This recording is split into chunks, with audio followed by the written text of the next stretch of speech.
देखिए आज हम क्लास 10th का 1.3 का क्वेश्चन है एग्जाम्पल। सिद्ध कीजिए कि √2 एक अपरिमेय संख्या है, जो कि बोर्ड एग्जाम के लिए बहुत ही इंपॉर्टेंट है। आया हुआ भी क्वेश्चन है जो कि लगातार आता है। क्वेश्चन है सिद्ध कीजिए कि √2 एक अपरिमेय संख्या है। जब भी हम ऐसे क्वेश्चनों को करते हैं तो हमें इन क्वेश्चनों को करने के लिए इनके अपोजिट मानना पड़ता है। क्या करना पड़ता है? अपोजिट मानना पड़ता है।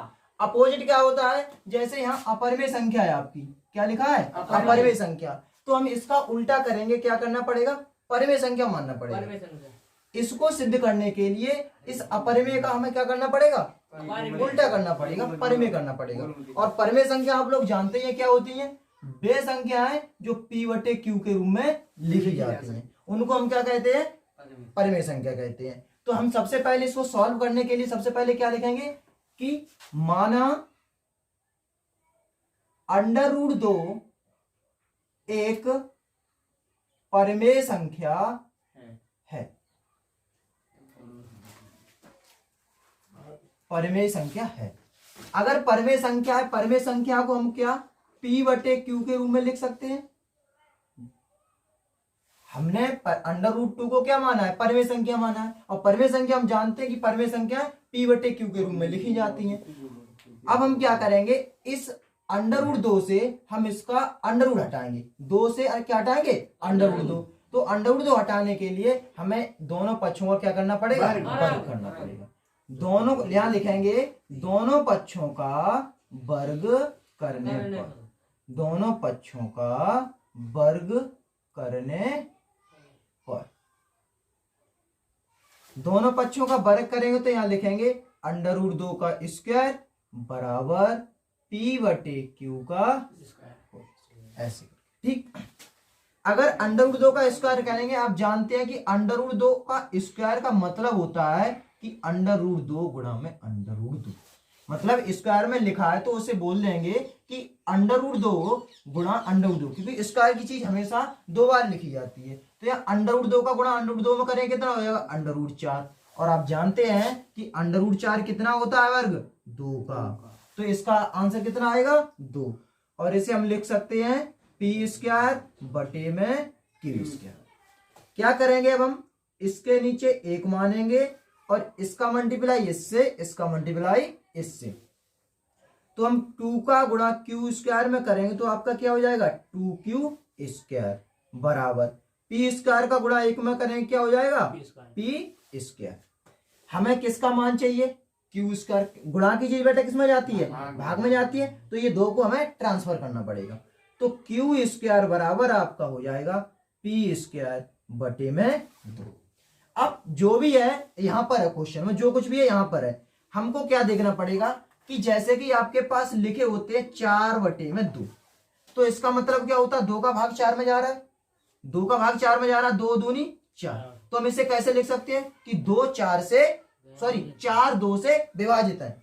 4 जो संख्या है आपकी 2 से विभाजित है। अब 4 2 से विभाजित है तो क्या बेटा ये 4 जो होता है वो कितने का वर्ग होता है? 2 का ही तो वर्ग होता है, क्योंकि 2 का स्क्वायर करेंगे तो तभी तो आपका 4 आएगा, और 2 का स्क्वायर करेंगे तो 4 आ जाएगा। जब 2 से 2 का भाग 4 में जा रहा है तो क्या बेटा 2 का भाग 2 में नहीं जाएगा?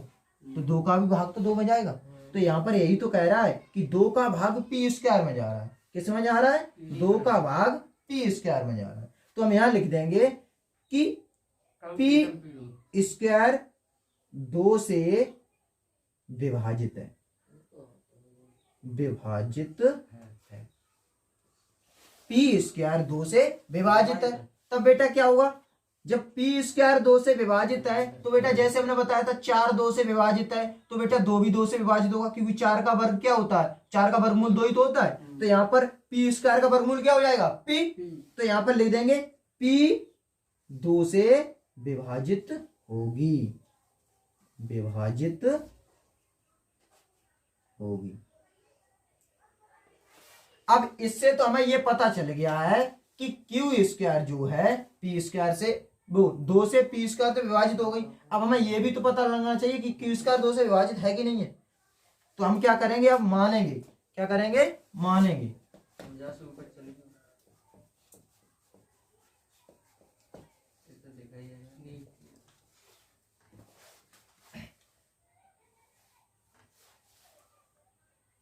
माना p बराबर, p के बराबर हम कोई सी संख्या लिख सकते हैं, r s कुछ भी ले सकते हैं, तो हम यहां ले लेंगे p बराबर 2r। अब इसको हम मान लेते हैं एक समीकरण, क्या है, समीकरण एक, हमने इसको मान लिया समीकरण एक। तो हम क्या करेंगे, p का मान समीकरण एक में रखने पर, तो p का मान समीकरण एक में, समीकरण एक में रखने पर, p का मान समीकरण एक में रखने पर, बेटा समीकरण एक है क्यू स्क्वायर बराबर, यहाँ क्या है पी स्क्वायर, और पी स्क्वायर है, पी की जगह हमें क्या इतना रखना है 2r, तो 2r का स्क्वायर और बटे में 2, क्यू स्क्वायर बराबर 2 का वर्ग बेटा कितना होता है 4, और r का वर्ग r स्क्वायर बटे में 2 का भाग हम 4 में देंगे तो कितनी बार जाएगा 2 बार, तो क्यू स्क्वायर बराबर 2r स्क्वायर। ठीक है, r के गुणा में क्या है 2, तो r गुणा की चीज किस में जाती है भाग में, तो ये r स्क्वायर बराबर क्यू स्क्वायर बटे में 2 हो जाएगा, r स्क्वायर बराबर क्यू स्क्वायर बटे में 2 हो गया। ठीक है, अब यहां से क्या पता चलता है, जैसे यहां आ गया वैसे यहां पर भी तो आया था क्यू स्क्वायर बटे पी स्क्वायर बटे में 2, मतलब 2 का भाग p में दिया था, ऐसे यहां भी तो 2 का भाग क्यू स्क्वायर में जाएगा, जाएगा कि नहीं जाएगा, बिल्कुल जाएगा। तो हम यहां लिख देंगे कि क्यू स्क्वायर 2 से विभाजित है, विभाजित है। ठीक है, तो क्यू भी 2 से विभाजित होगा, विभाजित होगा। तब बेटा p व q, हम मानते हैं कि p व q कैसी है आपकी सहअभाज्य संख्या है। अब सहअभाज्य संख्या एक टॉपिक आ गया कि सहअभाज्य संख्या, सहअभाज्य संख्या बेटा कौन सी होती है, सहअभाज्य संख्या, सहअभाज्य संख्या ऐसी दो अभाज्य संख्याएं जिनका उभयनिष्ठ गुणनखंड, उभयनिष्ठ गुणनखंड कितना हो 1, कितना हो, उभयनिष्ठ गुणनखंड कितना हो 1। जैसे कि अभाज्य संख्या कौन सी होती है, एक आपकी 3 है और एक आपकी क्या है 5 है, हम 3 के फैक्टर काटेंगे 3 एकन 3 और 5 के फैक्टर काटेंगे तो 5 एकन 5, तो 3 का फैक्टर 1, तो 3 के फैक्टर करेंगे 3 इंटू में 1 और 5 के करेंगे तो 5 एकन 5। तो बेटा देखिए एक के अलावा कोई और गुणनखंड उभयनिष्ठ है, उभयनिष्ठ का मतलब कॉमन, इसमें एक के अलावा और कोई तो कॉमन है नहीं है, तो आपका ऐसी दो अभाज्य संख्याएं जिनमें एक के अलावा कोई और उभयनिष्ठ संख्या ना हो, तब वो संख्या आपकी कहलाती है सहअभाज्य संख्या। तब बस आपको यही लिखना है, आपका यहीं पर सवाल सिद्ध हो गया। देखिए हमने बताया था कि सहअभाज्य संख्याओं में एक के अलावा कोई उभयनिष्ठ गुणनखंड ना हो, लेकिन बेटा देखिए यहां भी आपका क्यू स्क्वायर में 2 से भाग जा रहा है और यहाँ पी स्क्वायर का 2 से भाग जा रहा है, तो बेटा इसमें उभयनिष्ठ क्या हो गया, क्या हो गया, इसमें उभयनिष्ठ 2 ही तो हो गया, क्योंकि यहाँ भी आपका 2 है और यहाँ भी आपका 2 है। क्यों है, क्योंकि यहाँ भी क्यू, यहाँ पी स्क्वायर जो 2 से विभाजित हो रही है और यहाँ क्यू स्क्वायर कितने से विभाजित हो रही है 2 से, तो उभयनिष्ठ बेटा 2 ही तो हो गई, और 2 हो गई तो हम कह देंगे कि अतः पी व क्यू के अभाज्य गुणनखंड में उभयनिष्ठ संख्या 2 है, जो कि हमारी कल्पना का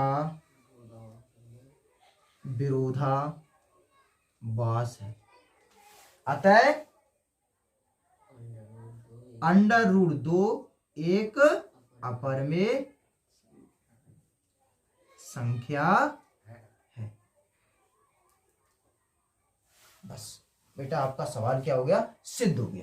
बस क्या करना है कि अगर कोई भी ऐसे सिद्ध करवाने को बोलता है तो आप सबसे पहले क्या करेंगे कि उस अपरमेय संख्या सिद्ध करवा रहे तो सबसे पहले क्या करेंगे, परमेय संख्या मानेंगे, और परमेय संख्या हमने माना √2 एक अपरमेय संख्या है, तो √2 जब परमेय संख्या है तो परमेय संख्या को परमेय p/q के रूप में लिखेंगे नहीं लिखेंगे, तो √2 बराबर p/q। अगर ज्यादा करो तो आप यहाँ लिख सकते हो कि जहां p व q सहअभाज्य है। क्या है?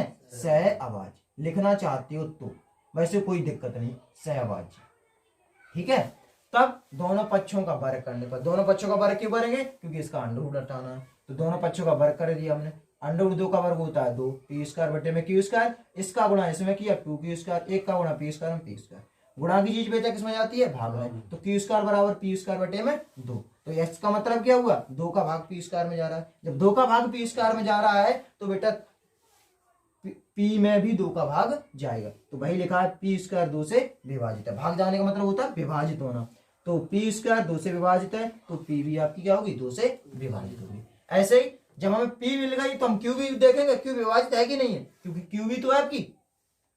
तो माना p बराबर 2r, हमने यहाँ r माना, जरूर नहीं आप r मानो, s t कुछ भी मान सकते हैं। ठीक है, तो p का मान समीकरण 1 में रखने पर, p का मान समीकरण 1 में रखने पर, समीकरण 1 था q² बराबर p² बटे में 2, तो p² p की जगह में कितना रखना है? 2r² दिया, 2 का वर्ग 4 r², 2 का भाग 4 में देंगे 2 बार जाएगा, तो q² बराबर कितना आ गया? 2r²। लेकिन हमें क्या निकालना बेटा? r का मान, r इधर लेके आ जाओ, गुणा की चीज किसमें आएगी? भाग में, तो q² बटे में 2। अब हम क्या है, जैसा यहाँ कंडीशन मिली थी हमें q² बराबर p² बटे में 2, वैसे यहाँ आपकी कंडीशन मिल जाएगी r² बटे q² बटे में 2। तो q² 2 से विभाजित है, तो बेटा q भी किससे होगी? 2 से विभाजित होगी। लेकिन हमें क्या माना था? p व q कैसी है? सहभाज्य संख्या, और सहभाज्य संख्या में क्या होता है? एक के अलावा कोई उभयनिष्ठ गुणनखंड ना हो। लेकिन बेटा आपकी p व q में यहाँ कितना उभयनिष्ठ गुणनखंड मिला है? 2।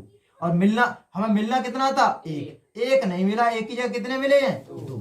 तो आपका 2 मिल गया, तो हमने जो माना था वो गलत चीज तो सिद्ध हुई, और गलत चीज सिद्ध हुई तो हमने परमेय माना था, और यहाँ निकलेगा फिर अपरमेय निकलेगा कि नहीं निकलेगा? तो q यहाँ बोल देंगे, अतः p व q के अभाज्य गुणनखंड में उभयनिष्ठ संख्या 2 है, जो कि हमारी कल्पना का विरोधाभास है। विरोधाभास का मतलब उल्टा है, तो अतः √2 का परमेय संख्या है। बस इतना है सवाल।